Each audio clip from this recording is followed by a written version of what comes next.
Hello, everyone. Welcome to today's session. I hope you all are doing well. I'm Advocate Sakshi Aswal, and this is the sixth lecture with respect to our contract law series. In this lecture, I'll be discussing the doctrine of lawful object and public policy under the Indian Contract Act. More specifically, we'll be discussing Section 23 and 24 and certain landmark judgments, and even practical scenario based questions, which will be really helpful for you to understand the concepts in a more better way. Also, it's very important to know that both these topics are very, very important if you want to understand the validity of contracts. So, let's start with today's lecture. सो कोई भी agreement legally binding contract तभी बनता है जब उसमें lawful consideration और lawful object हो. So this particular slide, which is the first slide, will make you understand about the foundational principles of a valid contract and the role of lawful consideration and object. Lawful consideration और object एक valid contract का backbone है.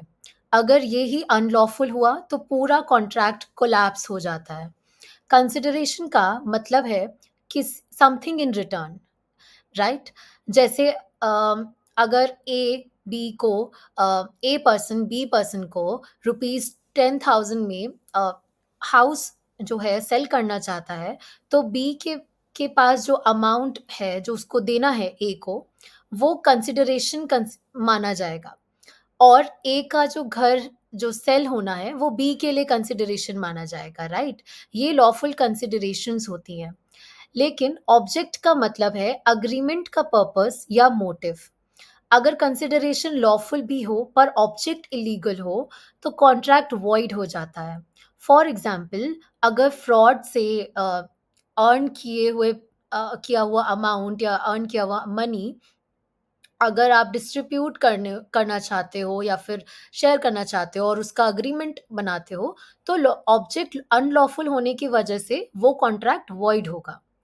इसलिए sections 23 and 24 of Indian contract act contractual freedom पर legal और moral limitations लगाते हैं. ये प्रोविजंस सिर्फ एडमिनिस्ट्रेटिव रूल्स नहीं, बल्कि लीगल सिस्टम की इंटीग्रिटी और पब्लिक वेलफेयर को इंश्योर करने के लिए फंडामेंटल हैं.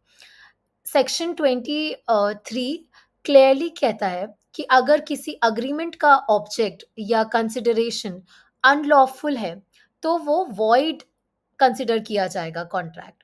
इसका लीगल कॉन्सिक्वेंस ये है कि अग्रीमेंट को वॉइड अब निशियो माना जाता है. मतलब वो कभी लीगली वैलिड था ही नहीं since the very beginning, right?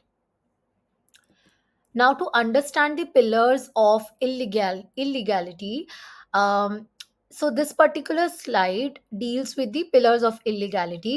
ये स्लाइड सेक्शन 23 के कोर को एक्सप्लेन करती है. सेक्शन 23 स्टेट करता है कि एक अग्रीमेंट अनलॉफुल कब होता है और ऐसे अग्रीमेंट्स वॉइड होते हैं. अ, इसके 5 मेन पॉइंट्स हैं जिसे हम आगे की स्लाइड्स में भी डिटेल में डिस्कस करेंगे. First, forbidden by law. जो जो भी एक्ट लॉ के थ्रू इलीगल या मना किया गया हो. Second, defeats provisions of law. जो भी एक्ट लॉ के रूल्स को फेल करता हो.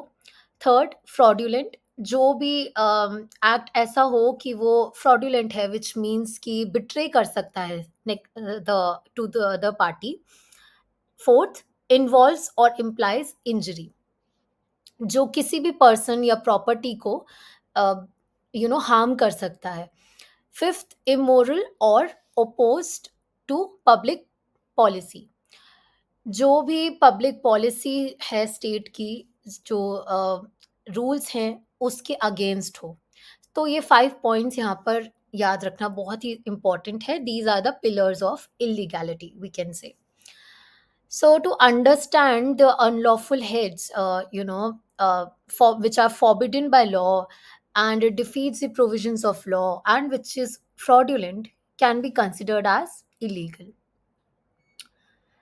यहाँ 3 पॉइंट्स को बेटर वे में समझने का ट्राई करते हैं। First is forbidden by law.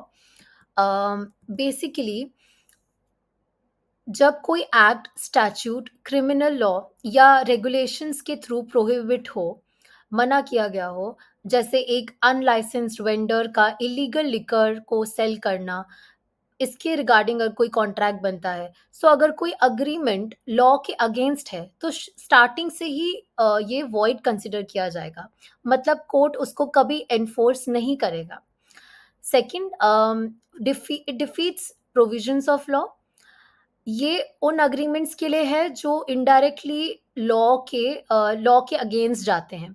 मतलब आप सीधे-सीधे लॉ नहीं ब्रेक कर रहे हैं, पर उसके इंटेंट को सर्कमवेंट कर रहे हैं। जैसे एक एग्रीमेंट जहाँ डेटर अपनी प्रॉपर्टी को ट्रांसफ़र करता है ताकि वो अपने क्रेडिटर्स के क्रेडिटर्स से सेल कर सके। अगर एक एग्रीमेंट लॉ की स्पिरिट को हार्म करता है, तो वो वॉइड है, क्योंकि लॉ का पर्पस फेल हो जाता है यहाँ पे। Third, fraudulent. अगर एग्रीमेंट का ऑब्जेक्ट ही किसी को डिसीव या डिफ्रॉड करना है, जैसे 2 लोग मिलकर एक फेक स्कीम बनाते हैं, लोगों से सर्टेन अमाउंट लेते हैं, अ, तो ये कहा जा सकता है कि फ्रॉडुलेंट ऑब्जेक्ट है वहाँ पे। फ्रॉडुलेंट ऑब्जेक्ट हमेशा वॉइड होता है, क्योंकि जो लॉ है हमारा वो फ्रॉड करने वाले किसी भी पर्सन को हेल्प नहीं करता, ना ही वो डिफेंड करना चाहता है। So this is what we mean by fraudulent. And then we have unlawful heads. It involves or implies injury, immoral or opposed to public policy. So इसके दो मेजर पॉइंट्स है। फर्स्ट, इन्वॉल्व्स और implies injury to person और property. इसमें वो agreements included हैं जो direct या इनडायरेक्ट फॉर्म में किसी को अनलॉफुल हार्म पहुंचाते हैं, चाहे वो फिजिकल इंजरी हो या फिर लीगल राइट्स का वॉयलेशन हो। जैसे एक अग्रीमेंट जहां एक गून को किसी की शॉप फोर्सिबली एम्प्टी कराने के लिए सर्टेन अमाउंट दिया गया हो, राइट, कि उनको बुली करना है शॉपकीपर को, और शॉप को सेल कराना है या एम्प्टी कराना है। कोई भी एग्रीमेंट जो दूसरे पर्सन के राइट्स या प्रॉपर्टी को हार्म पहुंचाता है, लॉ उसे प्रोटेक्ट नहीं करता। नेक्स्ट, इमोरल और अपोज टू पब्लिक पॉलिसी। जो एग्रीमेंट सोसाइटी की मॉरल्स या पब्लिक वेलफेयर के अगेंस्ट होते हैं, जैसे एक एग्रीमेंट जहाँ एक मैरिड वुमन को मिस्ट्रेस बनाने के लिए भी सर्टेन अमाउंट दिया जाता है, वो इमोरल है। और एक एग्रीमेंट जहाँ पब्लिक ऑफिस लेने के लिए ब्राइब दी जाती है, वो पब्लिक पॉलिसी के अगेंस्ट है। पब्लिक पॉलिसी एक ऐसा कॉन्सेप्ट है जो सोसाइटी की मॉरल और एथिकल वैल्यूज को प्रोटेक्ट करता है, लेकिन उसका मिसयूज ना हो, इसीलिए कोर्ट्स कॉशियस अप्रोच लेते हैं। So this way you can understand through this these short flow charts and everything, you can understand the definitions and the meaning of the uh, uh, I would say provisions in a better manner. So do go through these notes. So, to understand the purpose of this framework, section 23 के framework का purpose जो है, वो ये है कि एक layered legal defence mechanism है। So starting with the direct prohibitions, सबसे ज़्यादा इनिशियल जो अगर हम पॉइंट समझ सकते हैं, वो ये है कि जो लेजिस्लेटिव इंटेंट है, उसको सर्कमवेंट होने से रोकता है ये particular provision of section 23, and it defeats the provisions of any law. ये शोकेस करता है कि लेजिस्लेचर ने पोटेंशियल लीगल लूप होल्स को क्लोज करने की कोशिश की है। इमोरल और पब्लिक पॉलिसी क्लॉजेस सबसे डायनामिक हैं, क्योंकि इनका एप्लीकेशन जुडिशरी की इंटरप्रिटेशन पर डिपेंड करता है. It clearly depends on how the judicial officer is interpreting the certain case laws, or even, I would say, precedent case laws, and even the sections and provisions. इस framework का main M है कि contracts जो commerce का base है, society के ethical और legal standards के अकॉर्डिंग ही रेगुलेट करें. To understand the evolving doctrine of public policy, it's very important to understand कि इंग्लिश जजेस ने इसे अनरूली हॉर्स की टर्म भी दी है. ये मैक्सिम बेसिकली बेस्ड है, एक लीगल मैक्सिम है, एक लीगल टर्म है जिसका मीनिंग होता है no action arises from a disgraceful cause. Indian courts ने इस डॉक्ट्रिन को हमेशा कॉशन के साथ ट्रीट किया है. जुडिशरी का role new heads create create करना नहीं है, बल्कि एस्टैब्लिश्ड प्रिंसिपल्स को नए फैक्चुअल सिनेरियोज पर अप्लाई करना है. Like I was saying, that while taking any decision, the judges have to look after the precedent case laws, the decisions that have been taken formerly. Public policy एक ऐसा concept है जो society की moral और ethical values को protect करता है, लेकिन इसका मिसयूज ना हो, इसीलिए courts cautions courts cautious approach लेते हैं. सो यहाँ हम पब्लिक पॉलिसी के अंडर आने वाले कुछ स्पेसिफिक टाइप्स ऑफ अग्रीमेंट्स को डिस्कस करेंगे.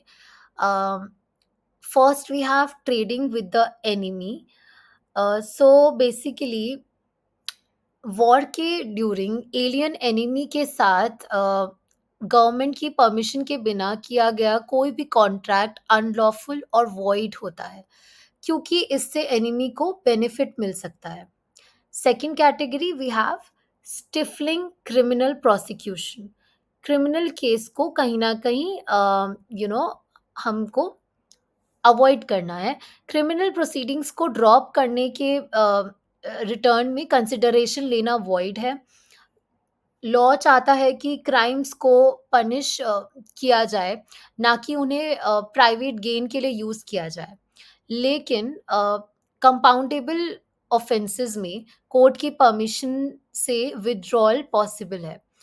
Then we have this case विराया वर्सेस शोभानंद्री केस. ये इसका काफ़ी एविडेंट एग्जाम्पल है. So you can go through that case as well. And वो इसमें काफ़ी रेलिवेंस होल्ड करता है. The next type of agreement we have traffic in public offices. Corrupt influence use करके पब्लिक एम्प्लॉयमेंट टाइटल्स या honours को obtain करने के अग्रीमेंट्स वॉइड होते हैं. Sushil Kumar Yadunath Jha versus Union of India, इसमें एक इम्पॉर्टेंट केस कंसिडर किया जा सकता है. Now we'll be discussing certain important and I would say quite well renowned heads of public policy. First, we have agreements creating a conflict of interest.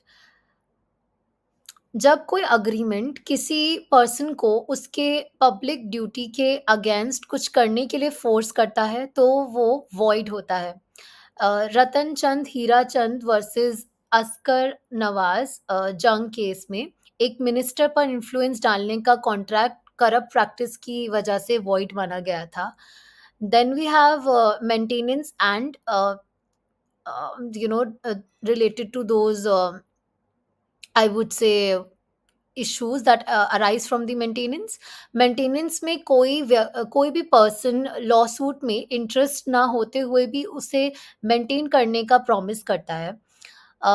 और जो इससे litigation में रिजल्ट्स अराइज होते हैं वो शेयर करने का अग्रीमेंट होता है.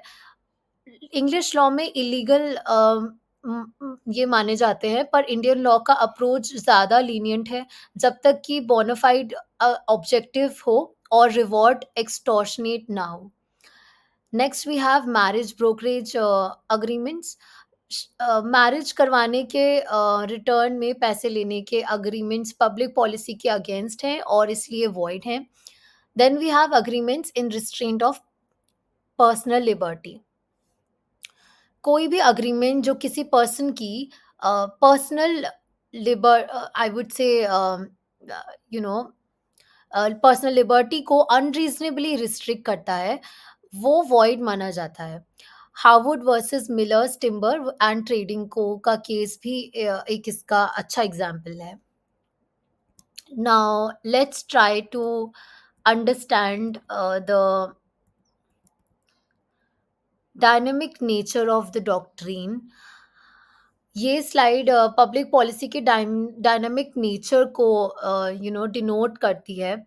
ये स्टैटिक कॉन्सेप्ट नहीं है, इसको सोसाइटी की changing social and economic conditions के साथ इवॉल्व करना होता है। इस डायनामिक नेचर की वजह से जुडिशरी को बैलेंस बनाना पड़ता है।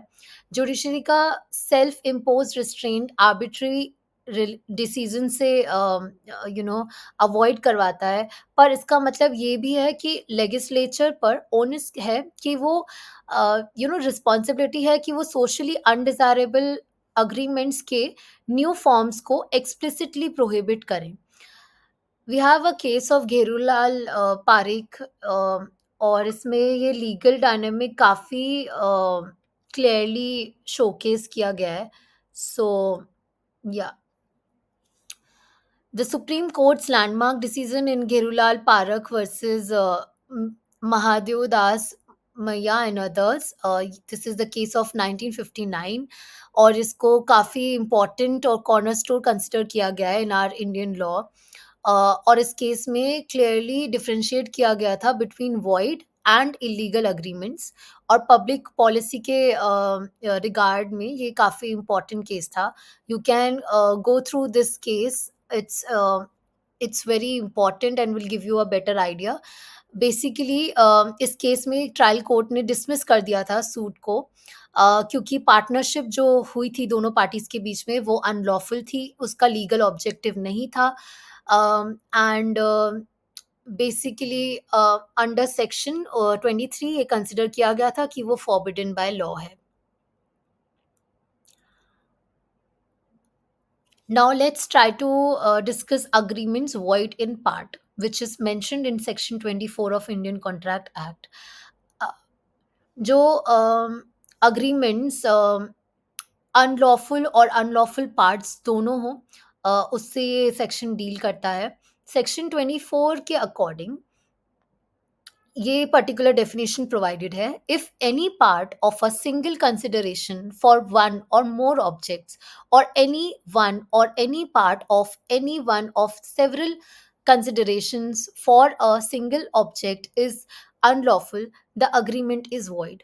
इसको सिंप्लीफाई करके समझते हैं, because I don't know why our legal language is so complex. Sometimes it becomes really difficult to understand it. I think it could have been easily written, but okay. इसका clearly meaning ये है कि अगर एक agreement में single indivisible consideration है और उसका कोई भी पार्ट अनलॉफुल है, तो पूरा अग्रीमेंट वॉइड हो जाता है। इसका एक परफेक्ट एग्जांपल है, a person a legal Indigo manufacture और इलीगल आर्टिकल ट्रैफिक दोनों के लिए एक सिंगल सैलरी लेता है, तो पूरा अग्रीमेंट वॉइड होगा। लेकिन अगर लॉफुल और अनलॉफुल ऑब्जेक्ट्स के लिए सेपरेट कंसिडरेशंस हैं, तो लॉफुल पार्ट एनफोर्सिएबल हो सकता है। दैट मीन्स अगर lawful and unlawful objects inseparably linked हैं, तो पूरा अग्रीमेंट वॉइड हो जाता है। लेकिन अगर अलग अलग कंसिडरेशन हो, तो लॉफुल पार्ट एनफोर्सिएबल रह सकता है। So this was it. Also हमने डिस्कस किया about Gherulal Parakh and Mahadev Das case. तो इस केस में जो जॉइंट हिंदू फैमिलीज़ के मैनेजर्स थे, उन्होंने हापुड़ की 2 फर्म्स के साथ वेजरिंग कॉन्ट्रैक्ट्स में एंगेज होने के लिए एक पार्टनरशिप बनाई थी। ये कॉन्ट्रैक्ट्स स्पेक्युलेटिव थे, जिसमें एक्चुअल गुड्स डिलीवरी की जगह प्राइस डिफरेंसेस पर डील करना था, जिससे वो वेवरिंग एग्रीमेंट्स बन गए। इन कॉन्ट्रैक्ट से बड़े फाइनेंशियल लॉस हुए थे, जो महादेव दास ने पूरे पे किए थे। जब उसने घेरूलाल से अपना अपने हाफ शेयर के लॉसेस के लिए रीइंबर्समेंट माँगा, तो घेरूलाल ने पार्टनरशिप को इल्लीगल बता दिया था और मना कर दिया था। तो कोर्ट ने कि सूट तभी एज़ आई डिस्मिस किया था, ये मानते हुए कि पार्टनरशिप अनलॉफुल थी, लेकिन हाई कोर्ट ने इस डिसीजन को रिवर्स कर दिया and at the end case supreme court तक रीच किया। सेंट्रल लीगल इश्यूज ये थे कि क्या वेजरिंग पर्पसेस के लिए पार्टनरशिप सेक्शन 23 के रिगार्ड में अनलॉफुल थी, और क्या एक वेजरिंग कॉन्ट्रैक्ट सेक्शन 30 के रिगार्ड में वॉइड होने के बाद भी सेक्शन 23 के अकॉर्डिंग फॉरबिडन बाय लॉ या अपोज्ड टू पब्लिक पॉलिसी माना जाएगा। तो सुप्रीम कोर्ट ने अपनी डिटेल एनालिसिस में एक बहुत इम्पोर्टेंट ये जजमेंट दिया था, and that's how I would try to summarise it. It's better कि आप इस केस को प्रॉपरली सुप्रीम कोर्ट की साइट पे जाकर के उसका पूरा जजमेंट जो है वो डाउनलोड करके उसको अच्छे से पढ़िए। There is nothing more beneficial than reading the case law on your own and understanding it in a better way. Now, let's try to understand the second part, which is the judgment and core rationale. Um,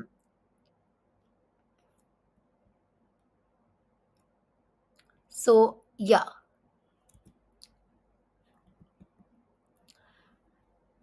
the seminal distinction between void and illegal agreements. Court ने ये इस case में माना था कि wagering contract section 30 के according void होता है,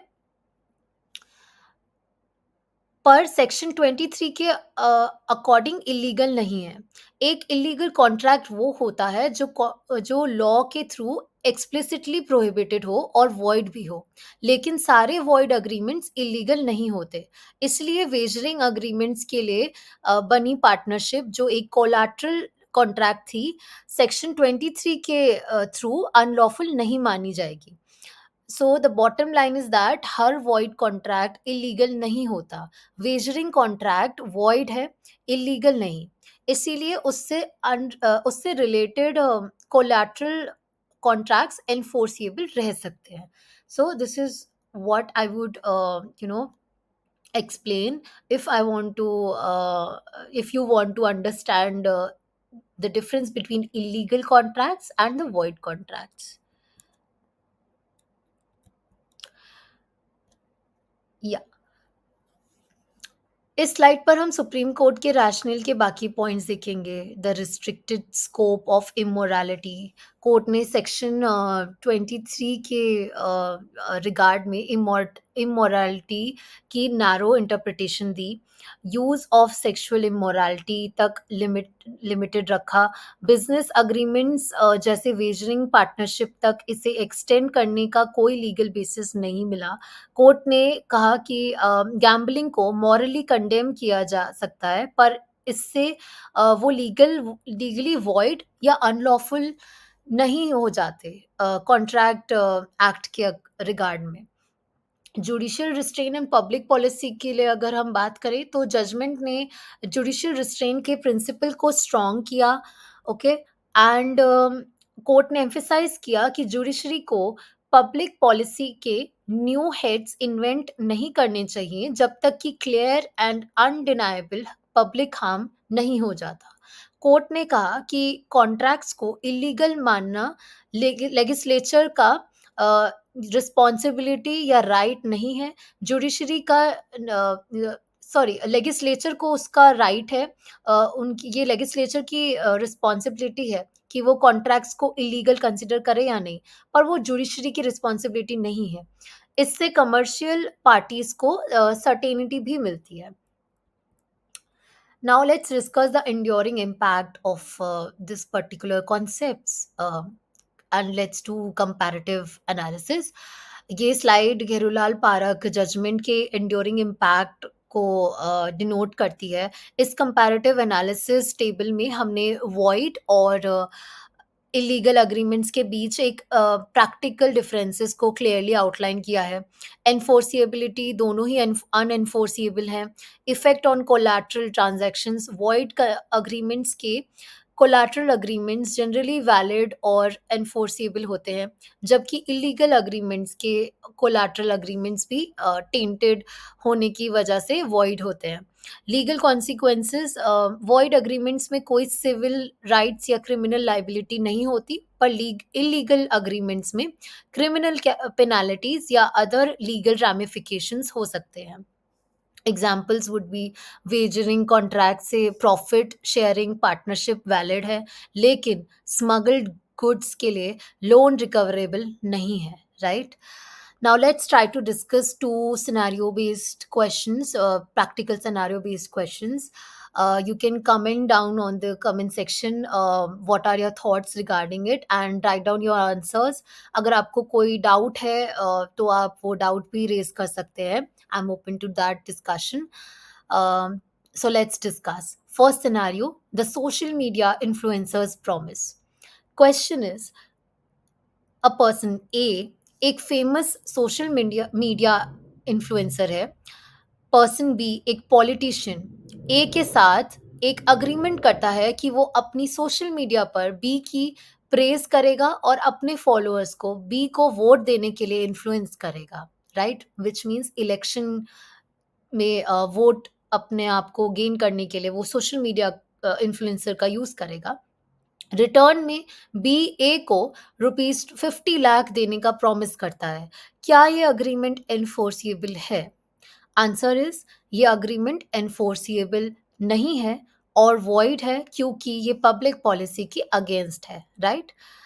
ऐसे अग्रीमेंट्स जो पैसों के रिटर्न में इलेक्शंस में वोटर ओपिनियन को मैनिपुलेट करते हैं, वो डेमोक्रेसी के प्रिंसिपल्स को अंडरमाइन करते हैं. ये पब्लिक प्रोसेस में करप्शन लाता है और इन्फ्लुएंसर के पब्लिक ड्यूटी के अगेंस्ट है. This is quite a relevant, I would say, case, because with these current times when social media and the influencers have so much massive impact on the youth, so it's very important for both the parties to be aware of what they are doing and what kind of influence they would have on people. Next scenario, the two-part contract. Question is, x एक printer है, Y उसके साथ एक agreement करता है कि x उसके लिए 10,000 लीगल टेक्स्ट बुक्स और 5,000 फेक करेंसी नोट्स प्रिंट करेगा. ओके, वाई इन दोनों एक्ट्स के लिए, इन दोनों चीज़ों को करने के लिए एक्स को टोटल ₹10 लाख देने का प्रॉमिस करता है. अगर टेक्स्ट बुक्स की कॉस्ट ₹7 लाख और फेक करेंसी की कॉस्ट 3 लाख अलग अलग बताई गई होती, तो क्या सिचुएशन चेंज होती? So now let's try to analyse. The answer is A. पहले केस में ये अग्रीमेंट सेक्शन 24 के रिगार्ड में पूरा वॉइड है. फेक करेंसी प्रिंट करना फॉरबिडन बाय लॉ है, क्योंकि single consideration which is for 10 lakh rupees lawful और अनलॉफुल ऑब्जेक्ट्स दोनों के लिए है. पूरा अग्रीमेंट वॉइड हो जाता है. एक्स ₹10 लाख क्लेम नहीं कर सकता. दूसरे केस में सिचुएशन चेंज होती है. फेक करेंसी वाला पार्ट अब भी वॉइड और अनएनफोर्सिएबल रहेगा, पर टेक्स्ट बुक वाला पार्ट एनफोर्सिएबल हो सकता है, क्योंकि उसकी कंसिडरेशन ₹7 लाख है, अलग है और लॉफुल है, राइट? उसका ऑब्जेक्टिव लॉफुल है. यहाँ लॉफुल और अनलॉफुल पार्ट्स सेवरेबल है. So this is how you would understand these concepts in a better way. I would like to conclude this particular lecture. Indian Contract Act के sections 23 and 24 और घेरूलाल park judgement का ये detail analysis हमें India के contractual legality को regulate करने का एक सोफिस्टिकेटेड और मल्टी लेयर्ड फ्रेमवर्क दिखाता है. सो वी कैन से एक अग्रीमेंट को वैलिड होने के लिए उसका कंसिडरेशन और ऑब्जेक्ट दोनों लॉफुल होना चाहिए. सेक्शन 23 अनलॉफुल अग्रीमेंट्स को 5 कैटेगरी में क्लासिफाई करता है, जो डायरेक्ट लीगल प्रोहिबिशन से लेकर पब्लिक गुड के ब्रॉडर प्रिंसिपल्स तक इम्पैक्टेड है, जैसे फ्रॉड, इंजरी और पब्लिक पॉलिसी के अगेंस्ट एक्शंस जो होते हैं.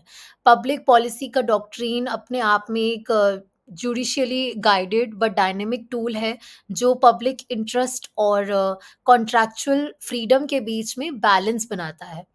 जुडिशरी ने पब्लिक पॉलिसी के कई एस्टैब्लिश्ड हेड्स आइडेंटिफाई किए हैं, जैसे ट्रेडिंग विद द एनिमी से लेकर क्रिमिनल प्रोसिक्यूशन के स्टिफल करने वाले अग्रीमेंट्स. लेकिन सुप्रीम कोर्ट का जुडिशियल रेस्ट्रेंट पर एडहेरेंस, जैसे कि घेरूलाल पारक में के केस में क्लियर किया गया, इस डॉक्ट्रिन के आर्बिट्ररी एक्सपेंशन पर एक क्रूशियल चेक का काम करता है. Right, so supreme courts judgement do play a very massive role in this.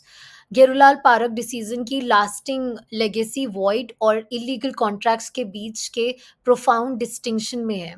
एक वॉइड कॉन्ट्रैक्ट अनएन्फोर्सिएबल होता है, पर ज़रूरी नहीं कि उसके इलीगल कॉन्ट्रैक्ट जैसे प्यूनिटिव लीगल रैमिफिकेशंस हो.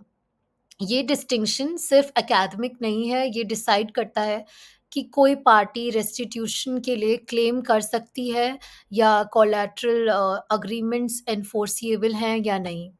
आज के इवॉल्विंग टेक्नोलॉजी और न्यू फॉर्म्स ऑफ कॉमर्स के एरा में इन लीगल प्रोविजंस और घेरूलाल पारक जजमेंट के प्रिंसिपल्स हाईली रेलेवेंट हैं. जैसे सोसाइटी चेंज होती है, नए चैलेंजेस आ सकते हैं जो in long standing legal principles की लिमिट्स को टेस्ट करेंगे. जुडिशरी का इमोरालिटी और पब्लिक पॉलिसी पर कॉशियस अप्रोच को सोशल हार्म के न्यू फॉर्म्स के अकॉर्डिंग अडेप्ट करने का जो प्रेशर है वो फेस करना पड़ता है. फिर भी प्रेसिडेंट क्लियर है, लेजिस्लेचर ना कि जुडिशरी कॉन्ट्रैक्चुअल फ्रीडम पर न्यू प्रोहिबिशंस का प्राइमरी सोर्स है. लीगल प्रोफेशनल्स और कॉन्ट्रैक्टिंग पार्टीज के लिए इन प्रिंसिपल्स की डीप अंडरस्टैंडिंग कॉन्ट्रैक्चुअल लीगैलिटी के कॉम्प्लेक्स लैंडस्केप को नेविगेट करने और ये इंश्योर करने के लिए एसेंशियल है कि अग्रीमेंट्स का सिर्फ कमर्शियली साउंड होना ही ज़रूरी नहीं है, बल्कि लीगली और एथिकली वैलिड होना भी बहुत ज़्यादा ज़रूरी है. सो स्टूडेंट्स, कॉन्ट्रैक्ट एक्ट हमें ये आई वुड से समझाता है कि फ्रीडम ऑफ कॉन्ट्रैक्ट अनलिमिटेड नहीं है. जो भी अग्रीमेंट सोसाइटी के लिए हार्मफुल हैं, उन्हें वॉइड कर कर दिया जाता है. एक लॉयर के लिए ये समझना बहुत ज़रूरी है कि कॉन्ट्रैक्ट एनफोर्सिएबल है या नहीं, क्योंकि वही बिज़नेस और लीगल प्रैक्टिस का फाउंडेशन है.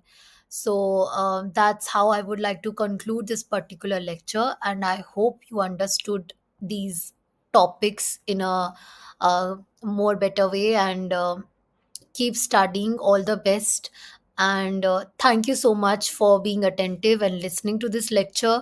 Like, share and subscribe to our YouTube channel Legal Vidya, and stay tuned for the next lecture of contract law series. Thank you.